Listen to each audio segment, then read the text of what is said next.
Clara, I need to speak with you. Why haven't you been listening to a thing I say? Don't you remember that you promised to come to my house this morning to make breakfast for me? Bring the vegetables here and prepare. Oh, good morning to you too, Dolores. I'm pretty sure I already told you, but I'm afraid that while today would normally be a day off, I still need to go to work, so I'm afraid I can't come today. What are you talking about? That sort of thing is something you can leave to another staff member, can't you? What are you trying so hard for? It's not like a woman like you is going to be able to climb the corporate ladder anyway, regardless of how hard you try. Just work normally like everybody else. You shouldn't be trying to go the extra mile. Honestly, and here I was thinking that you would quit your job once you got married. And yet, here you are, treating the all-important mother of your husband. In other words, me, like I'm chopped liver, and are just continuing to work. And on a day you're supposed to have off, no less? That's exactly the sort of day you should be accomplishing the tasks you have as a wife instead. I'll set aside my concerns about what you just said for a moment. If we go along with your logic, you're a wife as well, aren't you? Excuse me?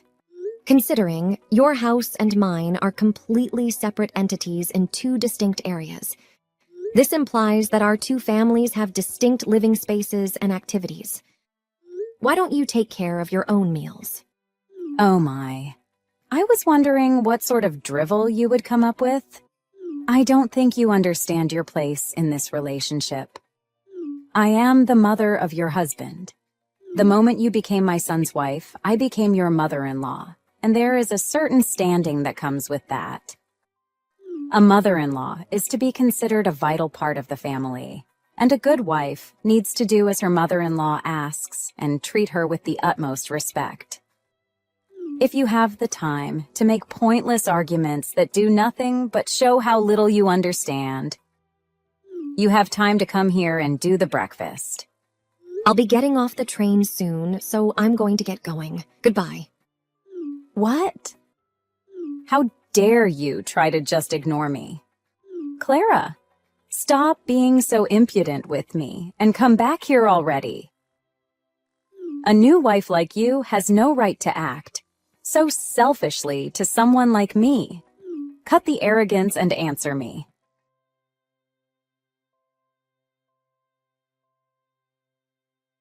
Clara, are you there? I will be expecting you to come over and do the lunch today, understand? You need to stop lollygagging, come over to my house and get started. Good morning to you too, Dolores. I'm afraid that I have already headed out for the day, so I will not be able to come over. Excuse me? I don't see what there is to misunderstand. I'm already out of the house, and Ralph is with me. What? You're out with Ralph? Yes, I had already promised him that we would have lunch together in a French restaurant today. You made plans with him on your own. How dare you not invite me? I told you that I needed to be considered as a vital part of the family, didn't I? Not inviting me along is terribly disrespectful. Oh, I'm sorry, it was out of respect that I chose not to invite you along. You always don't like eating outside, don't you? What do you mean? The last time I invited you to go out to a restaurant, you said as much and angrily rejected my invitation, remember?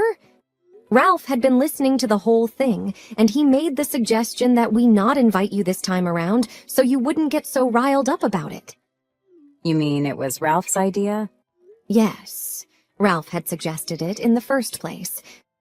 So all I was doing was following his advice. Nothing more. As you are a vital member of the family, I wanted to respect your prior choice and not unduly trouble you. So I didn't have any objection to the idea. What? But hold on.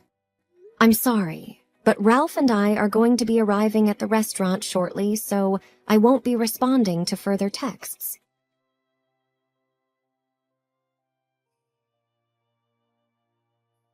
Dolores, are you there? Do you have any idea why I suddenly find myself looking at divorce papers on my dinner table? So you found them then? Not only did I find them, I see that Ralph's portion of them seemed to already be filled out. Well, yes. You understand what this means, don't you? Ralph is on his mother's side. He is choosing me over you.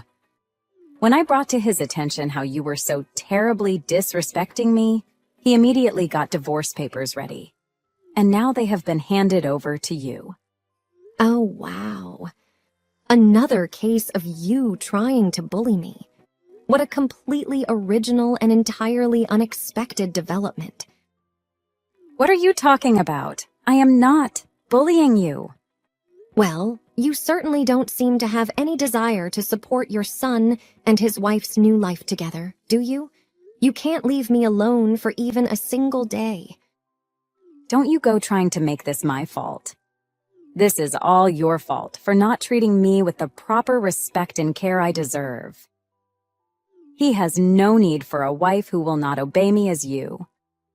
If you don't want to divorce my son, you probably should work on trying to treat me better. I suggest you keep those divorce papers with you as a little warning to remind you of how you should be acting. For a wife who doesn't respect her husband's mother's authority, you do realize that there's no real solution other than divorce? I can't say I have any idea what era you're stuck in, but it's certainly not the present. We're far from the time of treating grown-up children, in-laws, or not like slaves. But since you were so kind as to prepare Ralph's half of the documents and deliver them to me, I'll be happy to go and submit them. We are going to do what? We can call this the day that Ralph and I get divorced. How does that sound? I don't see any problem. Wait, hold on. What's wrong? Ralph filled out the forms, right? He clearly desires to get divorced, so I don't think there's much I can do about it. I would be a terrible wife if I didn't honor his wishes, even if I might not agree with him. It's for the best. Wait, no, that's not what those papers are for. Those are just meant as a warning. Anyway, I'll be heading to the county courthouse to get these papers filed. I'll be heading back to my parents' house afterwards, so don't expect me to be coming back, okay? Wait a moment. Clara? You aren't seriously going to file those papers, are you? Clara!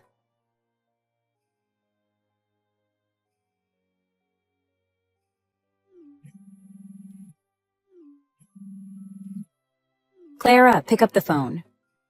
What is going on here? What is happening? Oh, hello, my ex-mother-in-law. Huh? Ex? Oh, that's right. I guess calling you something like that makes it sound horribly disrespectful. Why don't I just call you by your name like I always did instead? Anyways, Dolores, what is it you want to ask me? Yes. That's right. You're being horribly rude. Don't you think you're going too far? I'm sorry. I'm afraid I don't know what you mean. Why do I have to move out of this house? It's like I was gotten out suddenly. Furthermore, it was you who suggested that I move out. What's happening to me? It's utterly ridiculous. His rudeness truly knows no bounds. Oh, really? You still don't understand what's going on? I truly don't understand what's happening. I want you to explain it clearly. It seems like Ralph hasn't told you, but I think you should ask your son.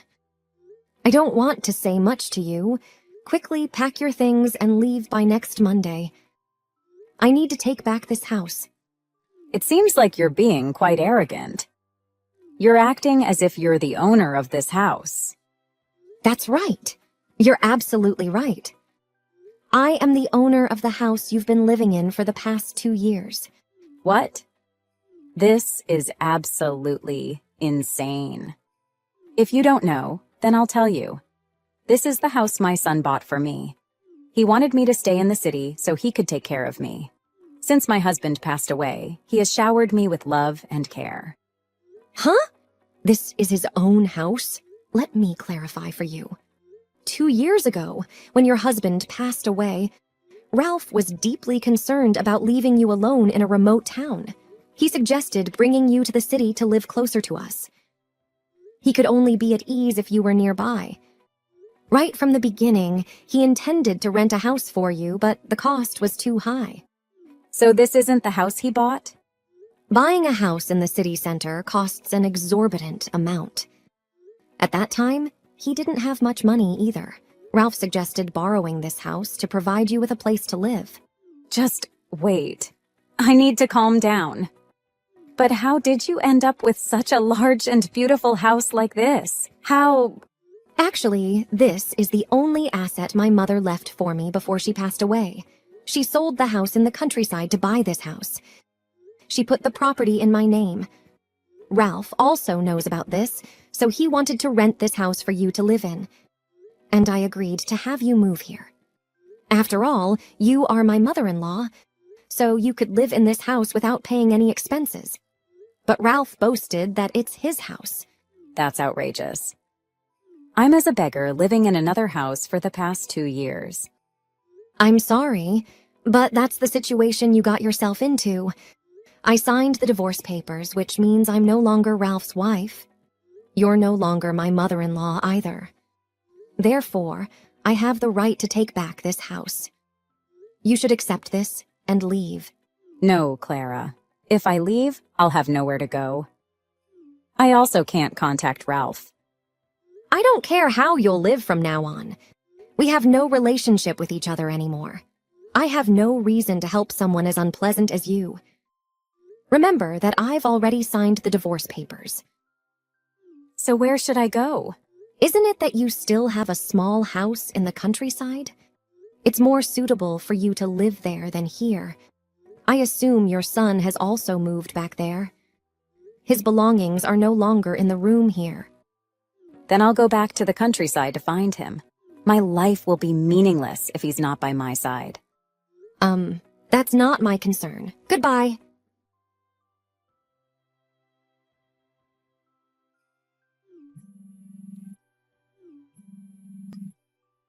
Kara, please, answer the phone. Look, let's just cancel the divorce, okay? How does that sound? Please, can't you just go back to how things were with him? I'm sorry. What? What are you going on about all of a sudden? Ralph said some terrible things. To me, I'll just quote it directly. He said, "I don't want to live with a mother who makes my wife get a divorce because she won't obey unreasonable demands. He told me to live my own life." Oh my, that's completely understandable. Honestly, I don't even know why you're surprised. What? Look, Dolores, there's something you need to understand. It has to do with those divorce papers that you left for me to find. I knew that Ralph hadn't filled out those forms himself. From the very beginning, it was obvious that you had filled everything out yourself. Excuse me? The handwriting is completely different. Anyone who has seen Ralph write anything would notice the difference. You mean you filed the papers even though you knew all of that? Yes, I have submitted it. Please withdraw them. He's not at fault in this matter at all. Not even falsely claiming ownership of the house. It's all me. I've shattered the happiness of your marriage. I truly apologize. Actually, I just wanted to scare you because you weren't listening to me. You didn't care about my meals. I just wanted to give you a lesson, but Ralph got very angry with me, and it seems like he doesn't want to see me anymore. Please accept that your son doesn't want you anymore and go back to your rural area. The divorce case will be processed soon, so please don't bother me anymore. In other words, from now on, we are strangers. Why does nobody care about me? Why will nobody take care of me anymore?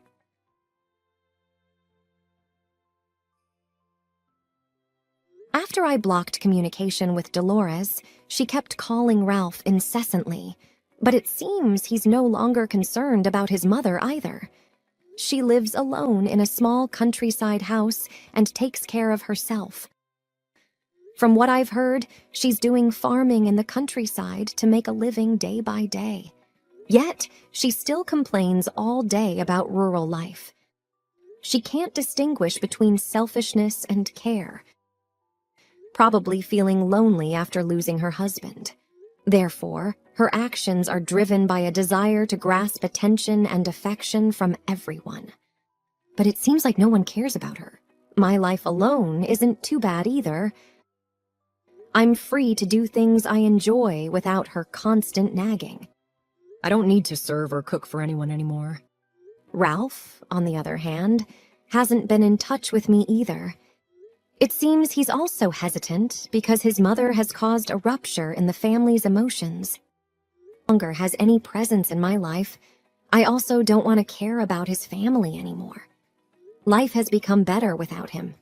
Thank you for watching our video. If you enjoyed this video, please like and hit the subscribe button below.